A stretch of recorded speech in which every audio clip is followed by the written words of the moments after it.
Welcome back to Building Solid Foundations Radio. I'm your host, Steve Matley. Today we are talking to Kalani Kreuzberg of ADU Geeks. We've been talking everything ADU. And Kalani, I want to ask you one other question that I've been wondering about, and that is, we mentioned way at the beginning of the show that there's all these other kind of accessory units like granny flats and pool houses and those kind of things that may have been built unpermitted. Can those be used as ADUs? Absolutely. What's interesting is ADUs technically have always been a thing. It just got formalized as accessory dwelling units as of recent. So right now, all of California is in an amnesty period until 2025. So if you have some unpermitted structure, whether it's an attached structure, a garage that's been converted, whether you converted it or not, now's the time to get it permitted. And the way that works is your designer is going to design that unpermitted structure, lay it out on paper just as it is, and everything will be drawn to code, and then submit it to the agency and get permits. Fairly simple process, not hard. That's half of my business revenue right now. Okay. You, as the homeowner, will not get slapped with fines, fees. You're not going to get in trouble. You're not going to say tear it down and start over because you didn't permit it. No, not at all. Now, we're going to get permits because on paper, everything is drawn to code. Here's where it gets tricky. When that inspector shows up to make sure that what we have on paper, what was permitted, is exactly how this thing was built. And so if there's any discrepancies, then the homeowner just needs to be capable and willing to make whatever necessary construction changes are required to bring it to code. So some repairs, a little bit of retrofitting. So I know a lot of these were built and they didn't have proper footings or those type of things because they were sheds that were converted. Very common. Maybe they don't have any insulation in them, whatever. There's different, maybe they're not up to code electrically or something. So as long as you're willing to put a really small amount in, it's certainly less expensive than building from scratch. Yeah. You're just willing to put in what it takes to upgrade things just enough to get them to code. That's a very inexpensive way to then get a permitted ADU out of the deal if you act now. And if you wait, you may lose that opportunity. That's right, all the way up until 2025. And if you talk to your designer, let's say you want to do a detached ADU from scratch in your backyard, but you know there's some unpermitted structure already going on, then I would encourage you to talk to your designer to not only design that ADU, but include that unpermitted structure in with the same plans, and the whole thing will get permitted. Super easy. Okay, and obviously you're going to save a lot of money that way. You're already spending money for one thing. You just kind of may pay a little bit more, but you're not paying for two separate projects. And said differently, you're not paying for two separate building permit fees. That's right. Okay. And so that's a good way if you have something out there, if you moved into a house.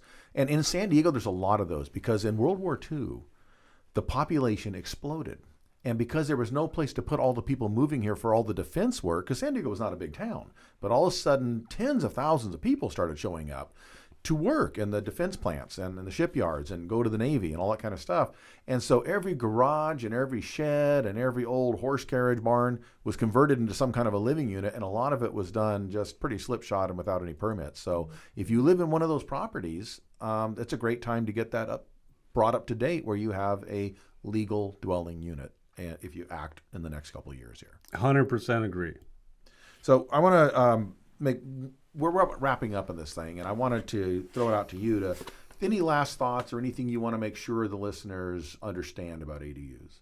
Absolutely. So I started in the ADU industry as a result of my own personal experience, where I didn't know what an ADU was. I didn't know how to start. I didn't know what the process was. And as a result, I made some very expensive mistakes.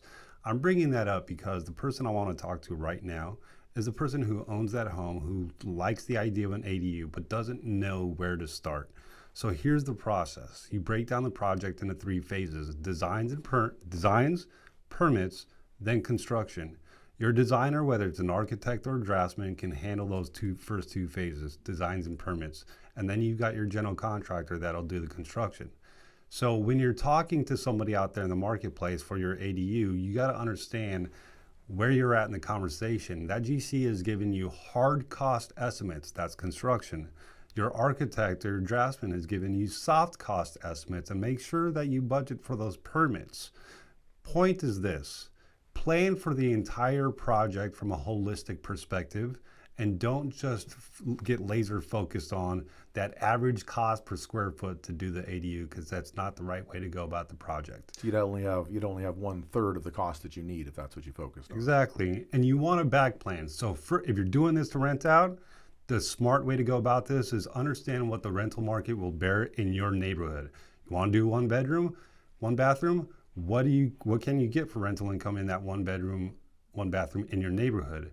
Use that as a budgeting factor for the entire project and design to your budget. Just because ADUs can go up to 1,200 square feet, and I love my GCs, but they're the ones out there that'll say, yeah, let's build the Eiffel Tower in the backyard. But the reality is you don't need all that space. If you're doing this for cash flow, then be smart about this. Back plan and understand what the rental market will bear, and then go from there. Okay. And for anybody out there that's thinking about this, or they're a little bit fearful of it, fear usually comes from lack of knowledge, because we don't like to jump into things we don't know about. And how do you fix that? You go talk to people that have the knowledge. And where do you find that? Well, ADU Geeks. ADU Geeks has the connections.